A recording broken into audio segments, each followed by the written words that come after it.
यदि आप कर्ज में डूबे हुए हैं और आर्थिक तंगी से परेशान हैं, तो आपको सूर्य देव के इस महामंत्र का जाप अवश्य करना चाहिए। यह मंत्र बहुत ही शक्तिशाली और प्रभावशाली मंत्र है। इस मंत्र के नियमित 108 बार जाप करने मात्र से ही कर्ज में शीघ्र ही मुक्ति मिलती है, धन और संपत्ति में वृद्धि होती है, घर परिवार में सौभाग्य और शांति बनी रहती है। इस मंत्र से आप कर्ज मुक्त हो जाओगे, धन वृद्धि आपके जीवन में होने लगेगी। सूर्य भगवान बहुत ही दयालु हैं, वह अपने भक्तों की मनोकामनाओं को पूरी करते हैं। इस महामंत्र के नियमित 108 बार जाप करने से आपकी सभी मनोकामनाएं पूरी हो जाएंगी और आपके जीवन में धन की कोई भी कमी नहीं रहेगी। आप अपने जीवन में उन्नति प्राप्त करेंगे, आपको हमेशा सफलता ही प्राप्त होगी। इसलिए प्यारे भक्तों, इस मंत्र को साधारण समझने की गलती बिल्कुल भी ना करें। यह मंत्र बहुत ही प्रभावशाली मंत्र है। इस मंत्र का प्रभाव तुरंत ही दिखाई देने लगता है। अगर आप सच्ची श्रद्धा के साथ इस मंत्र का नियमित 108 बार जाप करेंगे तो आपका जीवन खुशियों से भर जाएगा और आपके जीवन में कभी भी धन की कमी नहीं आएगी। इसलिए प्यारे भक्तों, इस मंत्र का नियमित 108 बार जाप करें और पूरी श्रद्धा के साथ करें।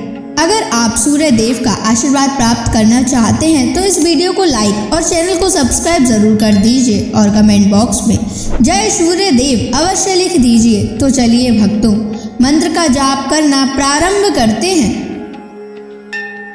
ओम ह्रीं श्रीं सूर्याय सहस्त्र तेजसे महाधनप्रदायकाय नमः। ओम ह्रीं श्रीं सूर्याय सहस्त्र तेजसे महाधनप्रदायकाय नमः। ओम ह्रीं श्रीं सूर्याय सहस्त्र तेजसे महाधनप्रदायकाय नमः। ओम ह्रीं श्रीं सूर्याय सहस्त्र तेजसे महाधनप्रदायकाय नमः।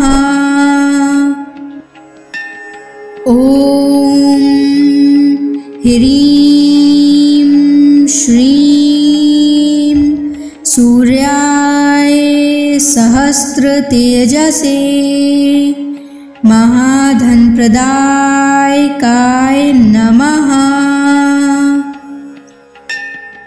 ओम ह्रीं श्रीं सूर्याय सहस्त्र तेजसे महाधनप्रदायकाय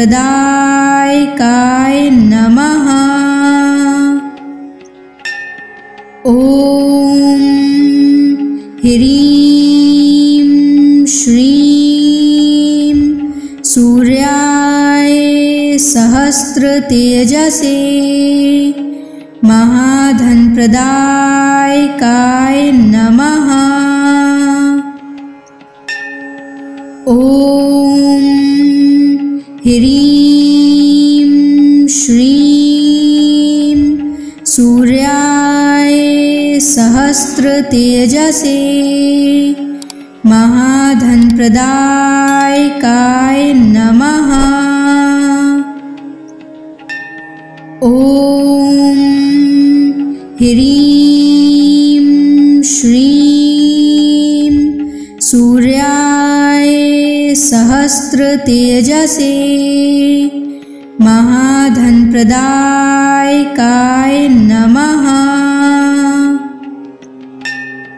ओम ह्रीं श्रीं सूर्याय सहस्त्र तेजसे महाधनप्रदायकाय नमः।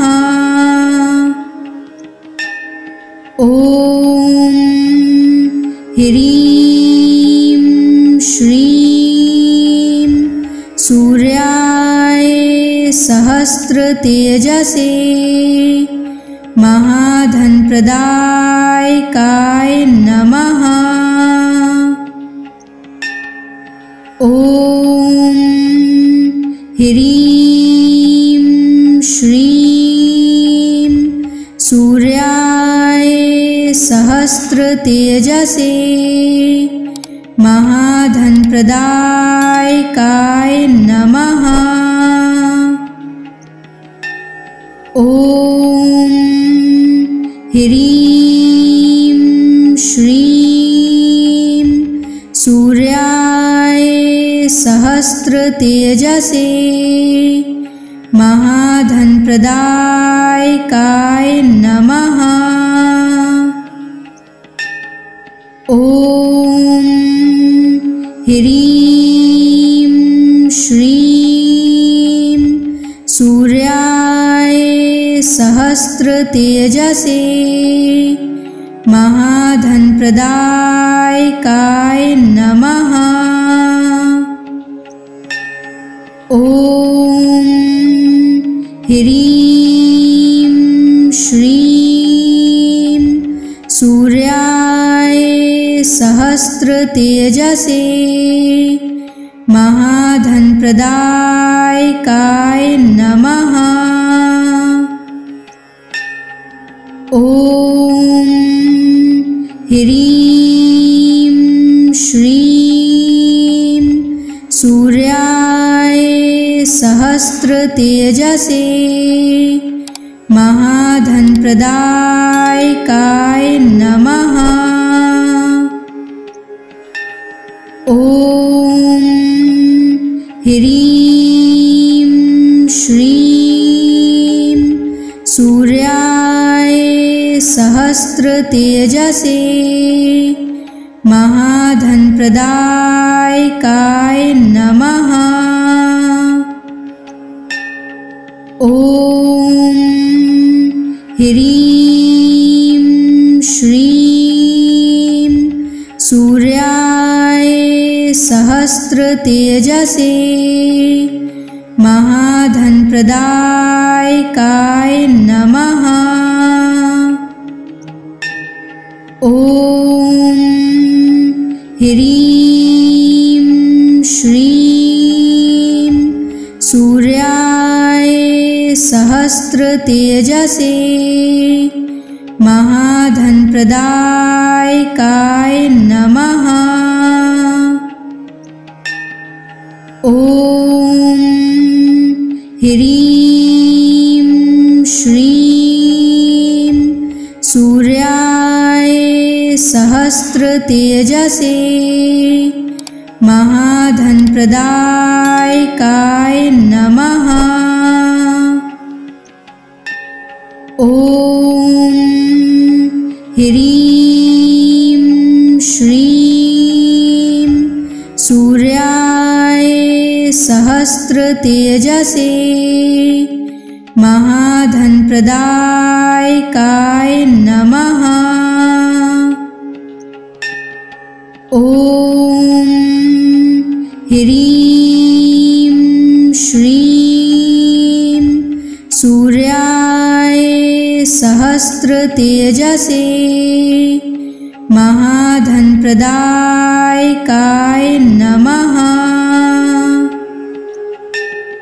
ॐ ह्रीं श्रीं सूर्याय सहस्रतेजसे महाधनप्रदायकाय नमः। ॐ ह्रीं श्रीं सूर्याय सहस्रतेजसे महाधनप्रदायकाय नमः। ॐ ह्रीं श्रीं सूर्याय सहस्रतेजसे महाधनप्रदायकाय नमः। ॐ ह्रीं श्रीं सूर्याय सहस्रतेजसे महाधनप्रदायकाय नमः। ॐ ह्रीं श्रीं सूर्याय सहस्रतेजसे महाधनप्रदायकाय नमः। ॐ ह्रीं श्रीं सूर्याय सहस्रतेजसे महाधनप्रदायकाय नमः। ॐ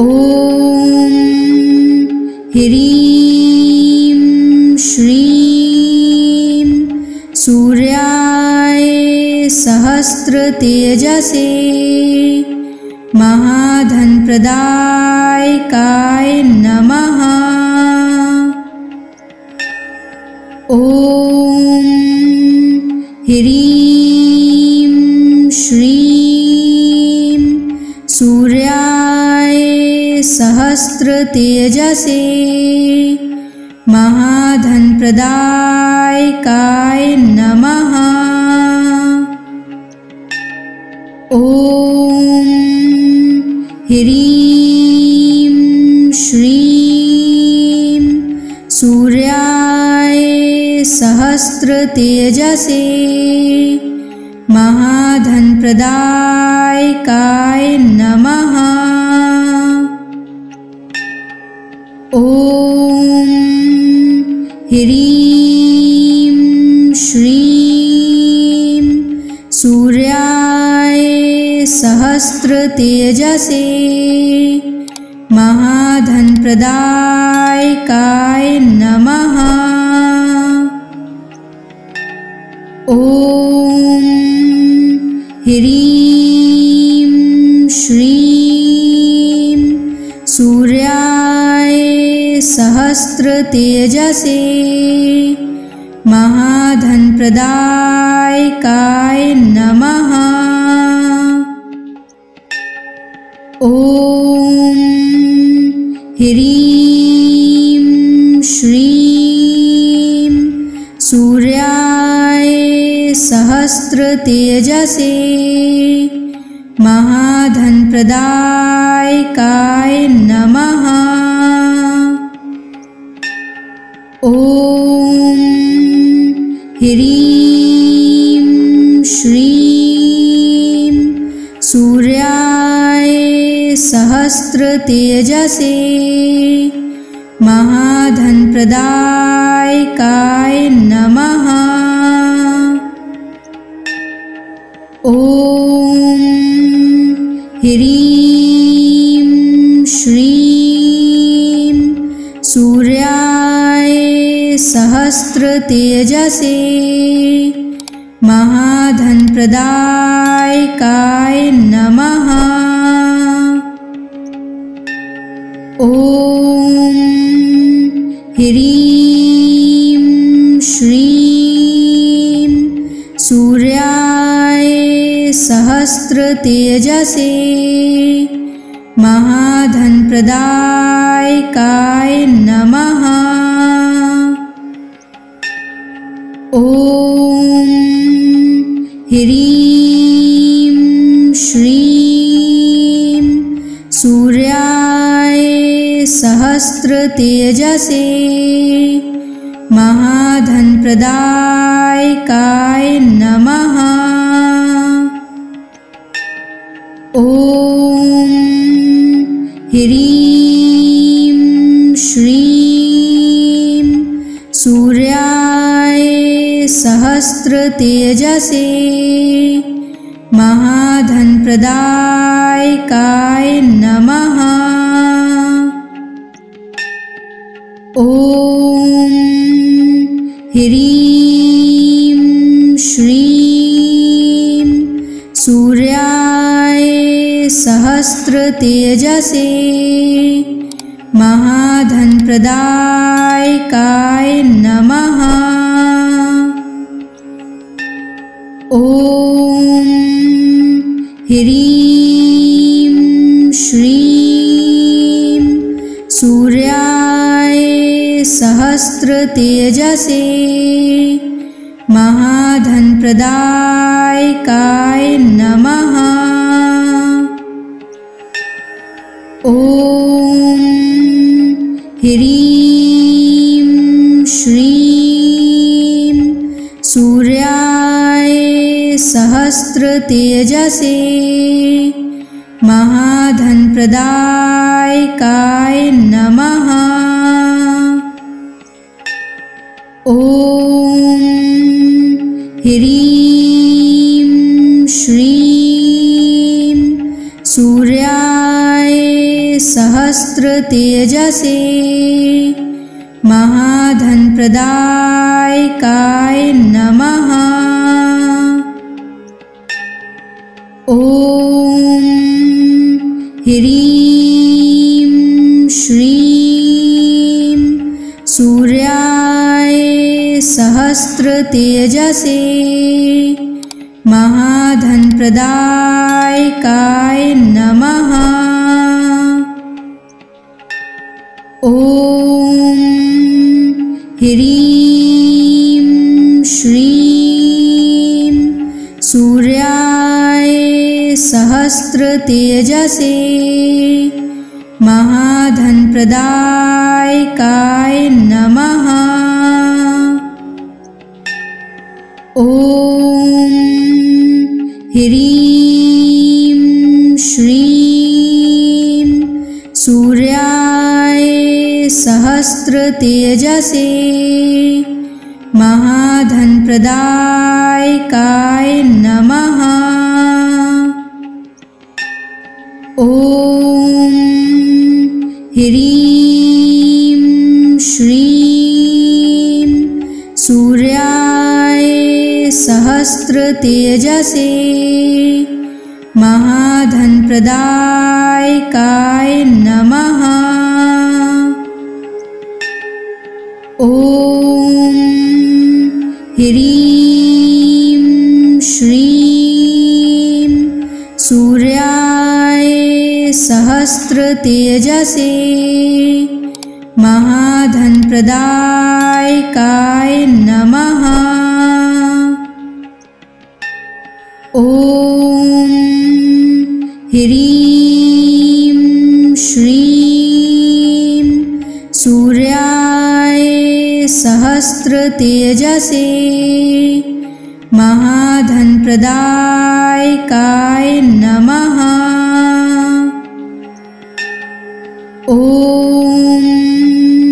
ह्रीं श्रीं सूर्याय सहस्रतेजसे महाधनप्रदायकाय नमः। ॐ ह्रीं श्रीं सूर्याय सहस्रतेजसे महाधनप्रदायकाय नमः। ॐ ह्रीं श्रीं सूर्याय सहस्रतेजसे महाधनप्रदायकाय नमः। ॐ ह्रीं श्रीं सूर्याय सहस्रतेजसे महाधनप्रदायकाय नमः।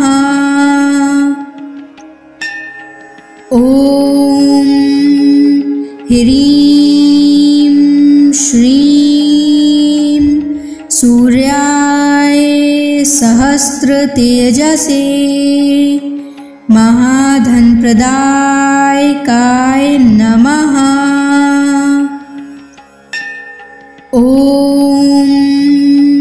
ह्रीं श्रीं सूर्याय सहस्रतेजसे महाधनप्रदायकाय नमः।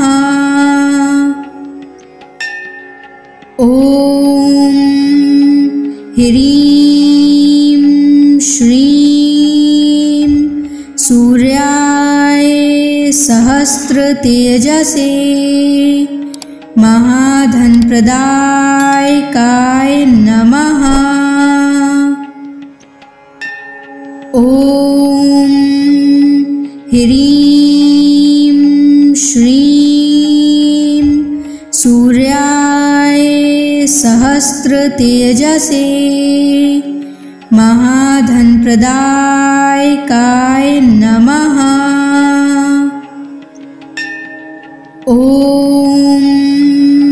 ह्रीं श्रीं सूर्याय सहस्रतेजसे महाधनप्रदायकाय नमः।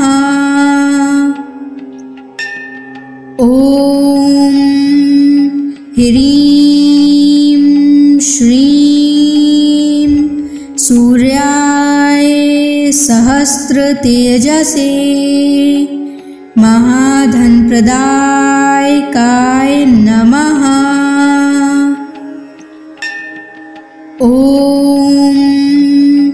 ह्रीं श्रीं सूर्याय सहस्रतेजसे महाधनप्रदायकाय नमः।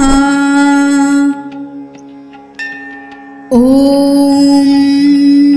ह्रीं श्रीं सूर्याय सहस्रतेजसे महाधनप्रदायकाय नमः। ॐ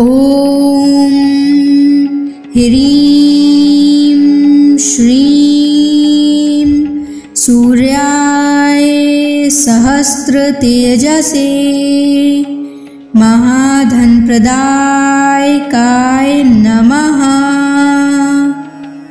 ॐ ह्रीं श्रीं सूर्याय सहस्रतेजसे महाधनप्रदायकाय नमः। ॐ ह्रीं श्रीं सूर्याय सहस्रतेजसे महाधनप्रदायकाय नमः। ॐ ह्रीं श्रीं सूर्याय सहस्रतेजसे महाधनप्रदायकाय नमः। ॐ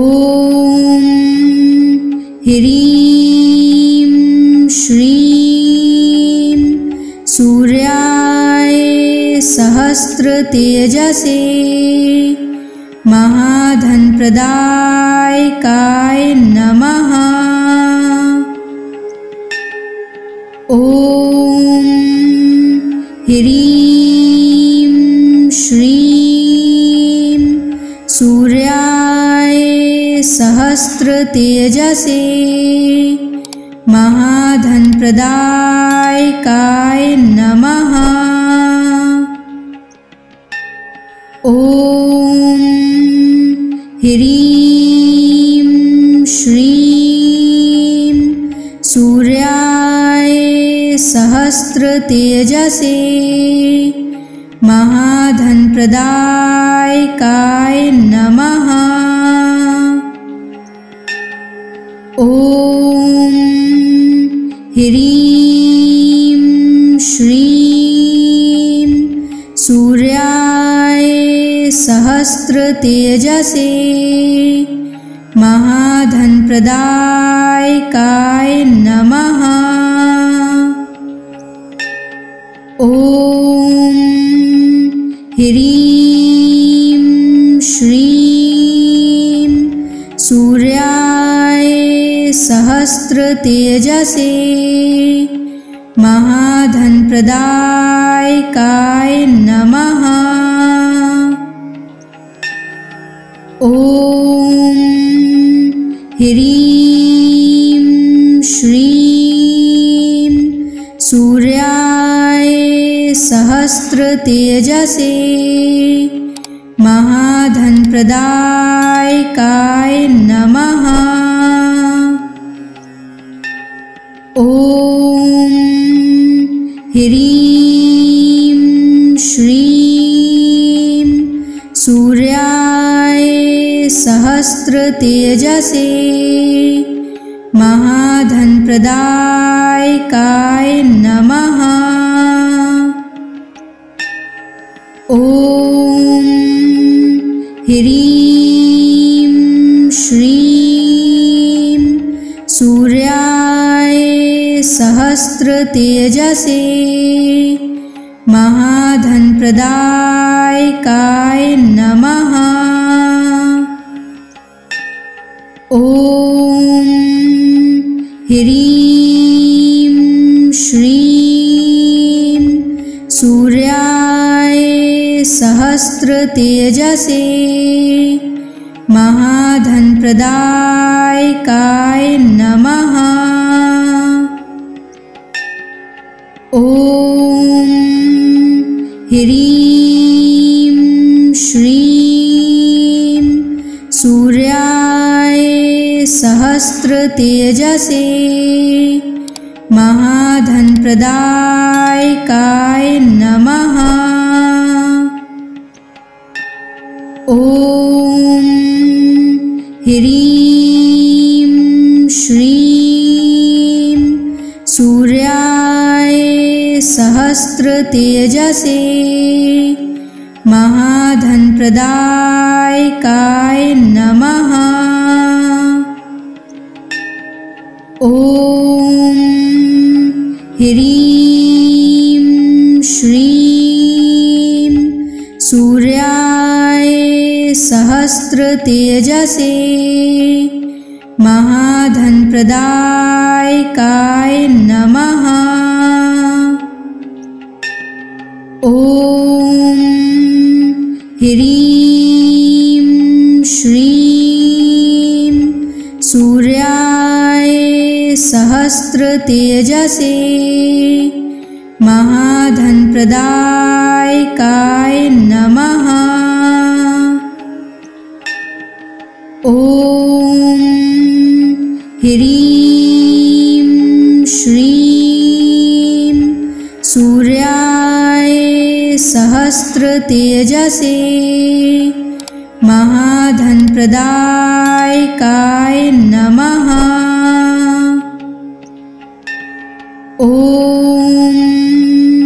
ह्रीं श्रीं सूर्याय सहस्रतेजसे महाधनप्रदायकाय नमः। ॐ ह्रीं श्रीं सूर्याय सहस्रतेजसे महाधनप्रदायकाय नमः। ॐ ह्रीं श्रीं सूर्याय सहस्रतेजसे महाधनप्रदायकाय नमः। ॐ ह्रीं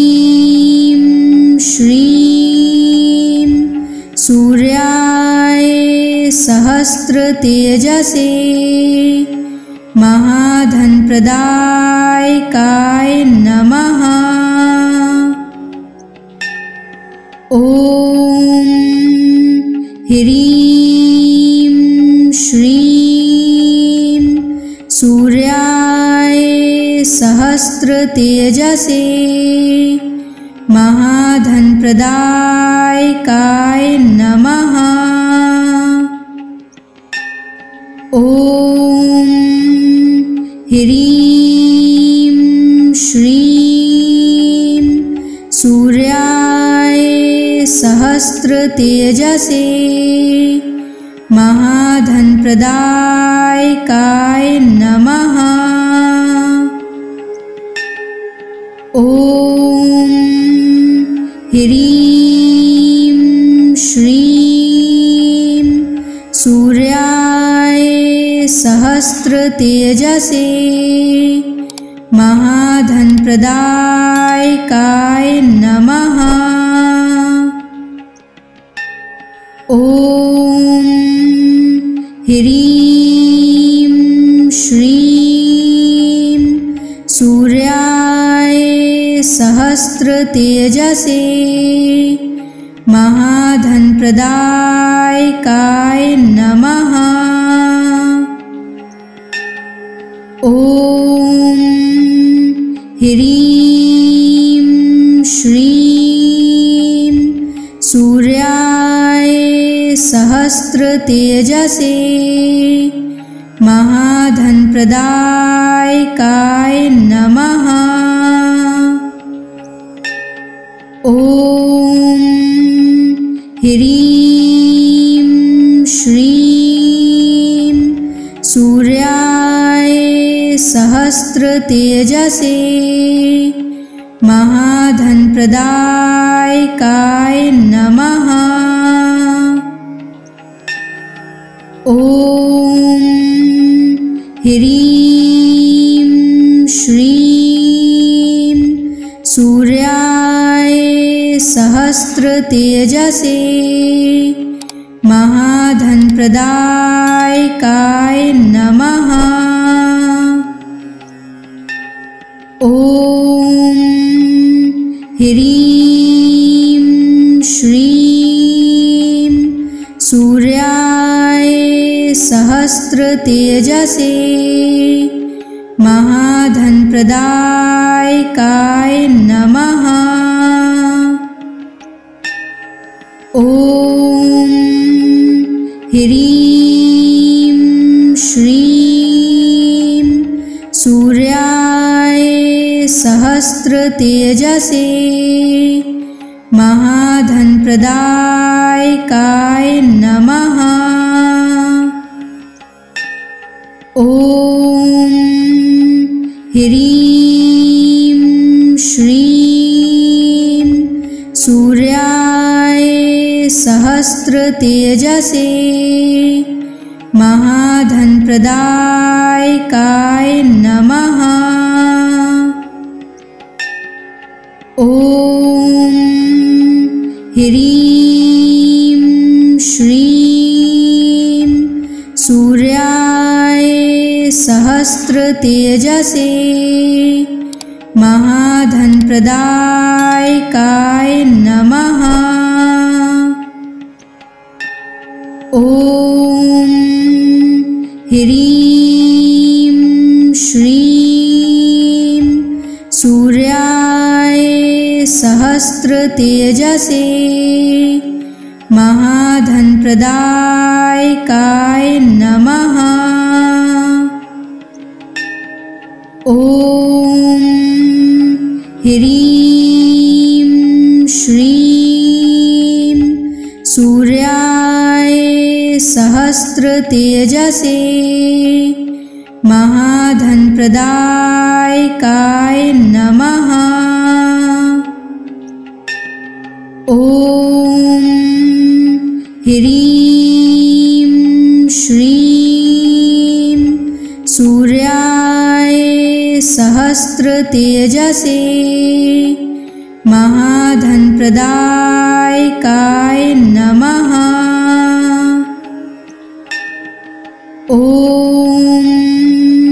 ह्रीं श्रीं सूर्याय सहस्रतेजसे महाधनप्रदायकाय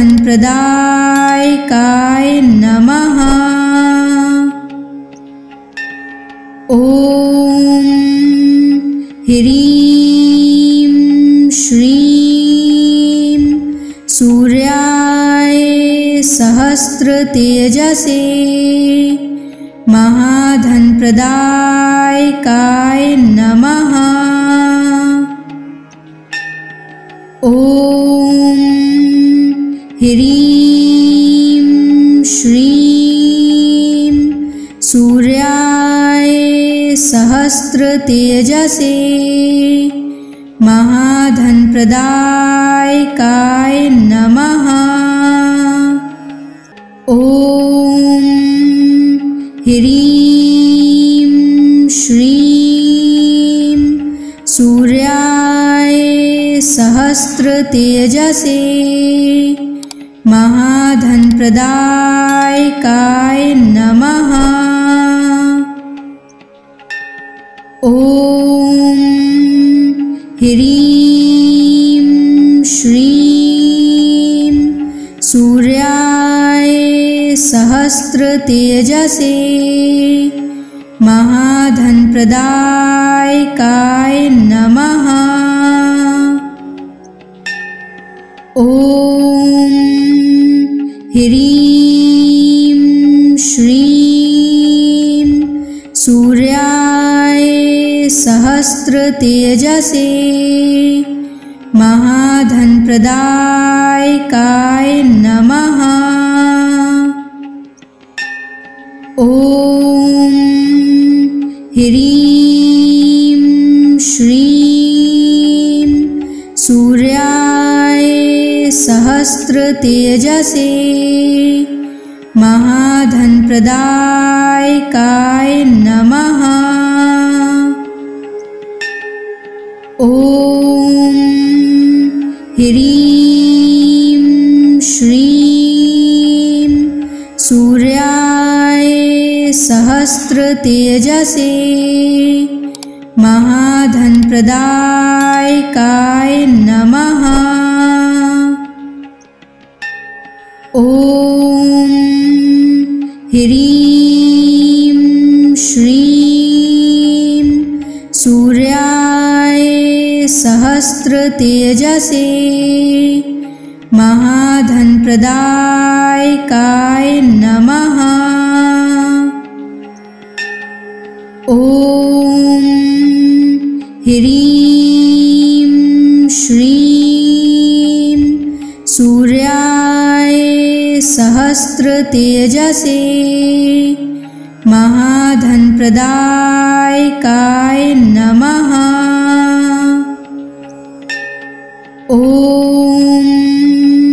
ह्रीं श्रीं सूर्याय सहस्रतेजसे महाधनप्रदायकाय नमः। ॐ ह्रीं श्रीं सूर्याय सहस्रतेजसे महाधनप्रदायकाय नमः। ॐ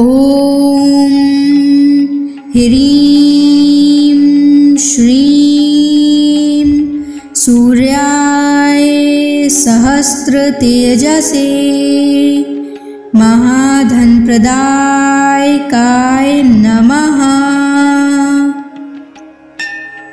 ॐ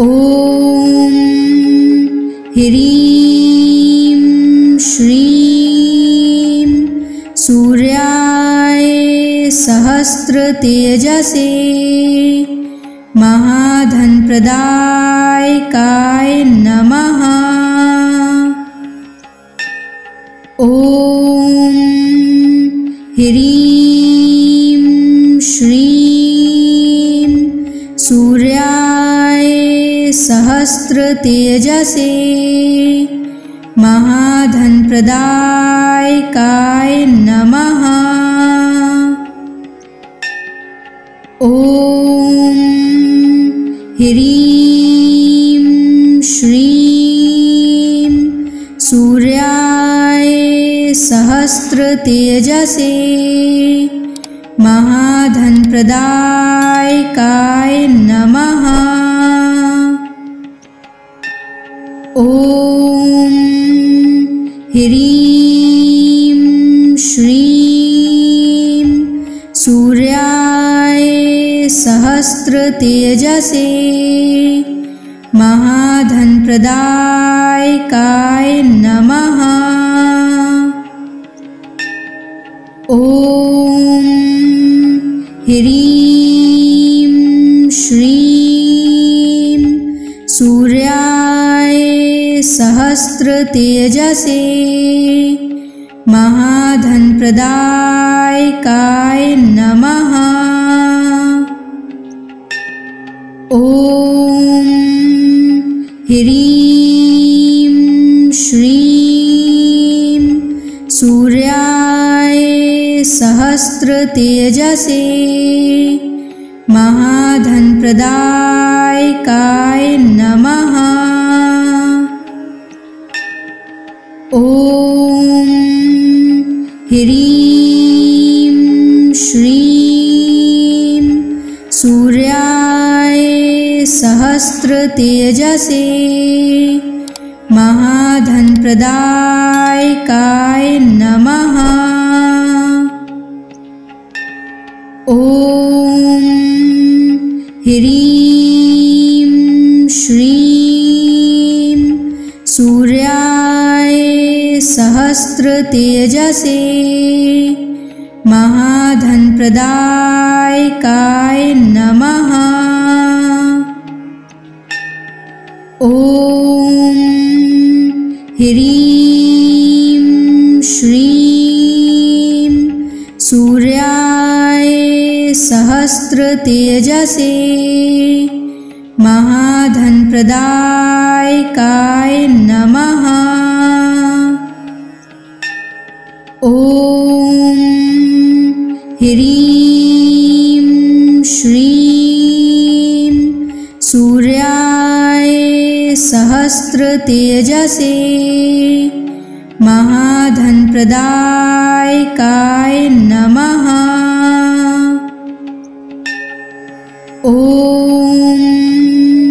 ह्रीं श्रीं सूर्याय सहस्रतेजसे महाधनप्रदायकाय नमः। ॐ ह्रीं श्रीं सूर्याय सहस्रतेजसे महाधनप्रदायकाय नमः। ॐ ह्रीं श्रीं सूर्याय सहस्रतेजसे महाधनप्रदायकाय नमः। ॐ ह्रीं श्रीं सूर्याय सहस्रतेजसे महाधनप्रदायकाय नमः। ॐ ह्रीं श्रीं सूर्याय सहस्रतेजसे महाधनप्रदायकाय नमः। ॐ ह्रीं श्रीं सूर्याय सहस्रतेजसे महाधनप्रदायकाय नमः। ॐ ह्रीं श्रीं सूर्याय सहस्रतेजसे महाधनप्रदायकाय नमः। ॐ ह्रीं श्रीं सूर्याय सहस्रतेजसे महाधनप्रदायकाय नमः। ॐ ह्रीं श्रीं सूर्याय सहस्रतेजसे महाधनप्रदायकाय नमः। ॐ ह्रीं श्रीं सूर्याय सहस्रतेजसे महाधनप्रदायकाय नमः। ॐ ह्रीं श्रीं सूर्याय सहस्रतेजसे महाधनप्रदायकाय नमः। ॐ ह्रीं श्रीं सूर्याय सहस्रतेजसे महाधनप्रदायकाय नमः। ॐ ह्रीं श्रीं सूर्याय सहस्रतेजसे महाधनप्रदायकाय नमः। ॐ ह्रीं श्रीं सूर्याय सहस्रतेजसे महाधनप्रदायकाय नमः। ॐ ह्रीं श्रीं सूर्याय सहस्रतेजसे महाधनप्रदायकाय नमः। ॐ ह्रीं श्रीं सूर्याय सहस्रतेजसे महाधनप्रदायकाय नमः। ॐ ह्रीं श्रीं सूर्याय सहस्रतेजसे महाधनप्रदायकाय नमः। ॐ ह्रीं श्रीं सूर्याय सहस्रतेजसे महाधनप्रदायकाय नमः। ॐ ह्रीं श्रीं सूर्याय सहस्रतेजसे महाधनप्रदायकाय नमः।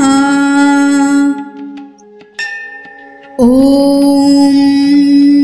ह्रीं श्रीं सूर्याय सहस्रतेजसे महाधनप्रदायकाय नमः। ॐ ह्रीं श्रीं सूर्याय सहस्रतेजसे सहस्रतेजसे महाधनप्रदायकाय नमः। ॐ ह्रीं श्रीं सूर्याय सहस्रतेजसे महाधनप्रदायकाय नमः। ॐ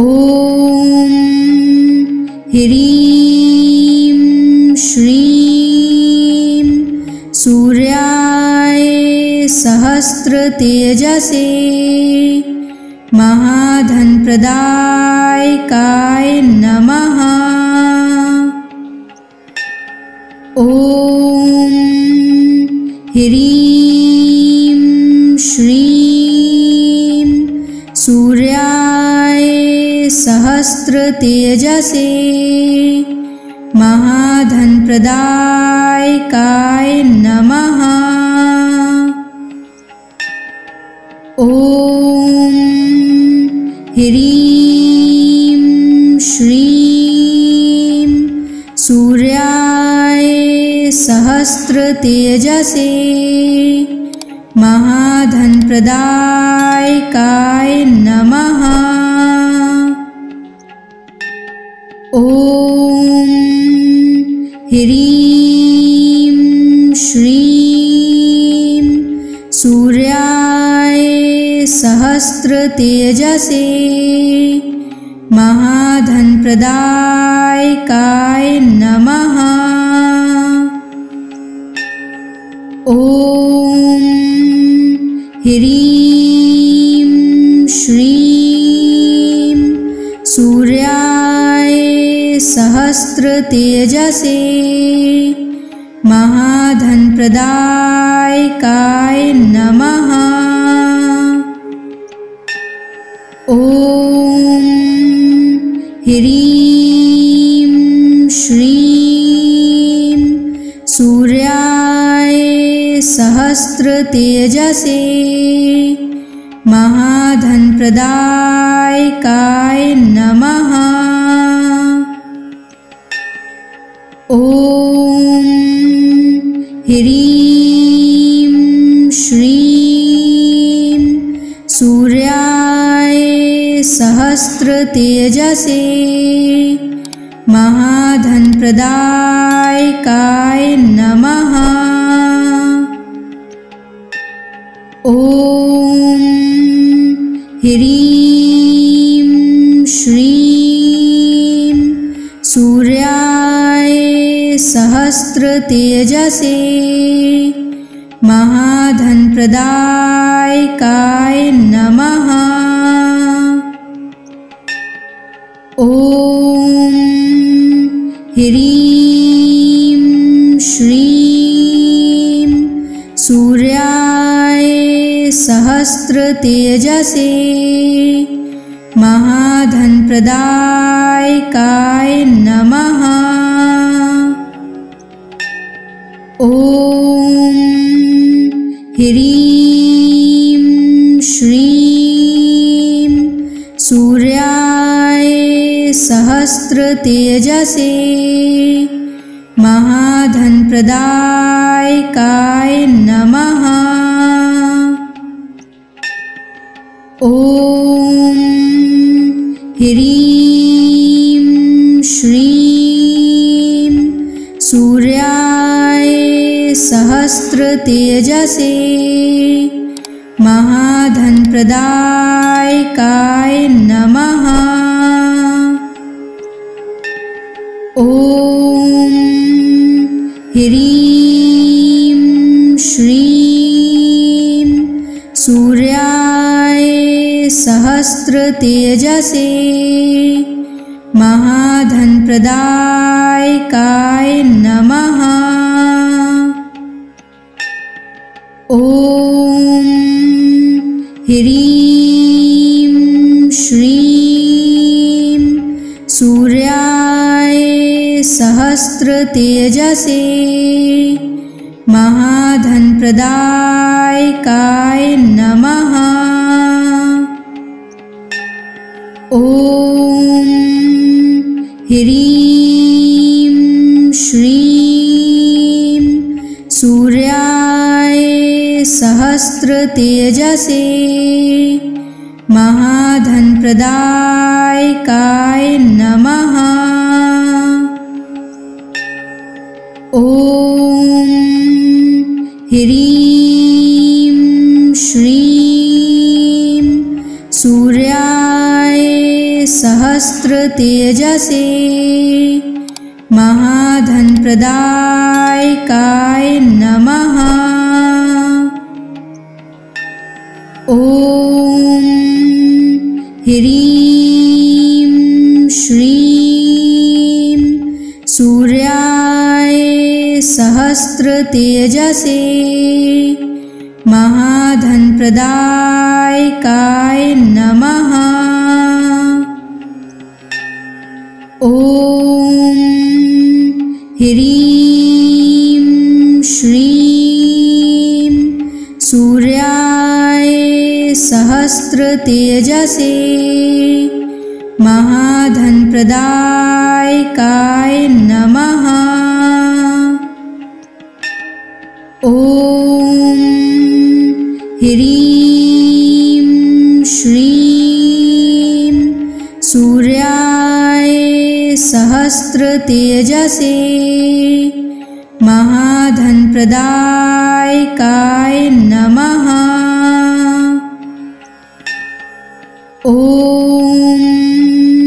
ह्रीं श्रीं सूर्याय सहस्रतेजसे महाधनप्रदायकाय नमः।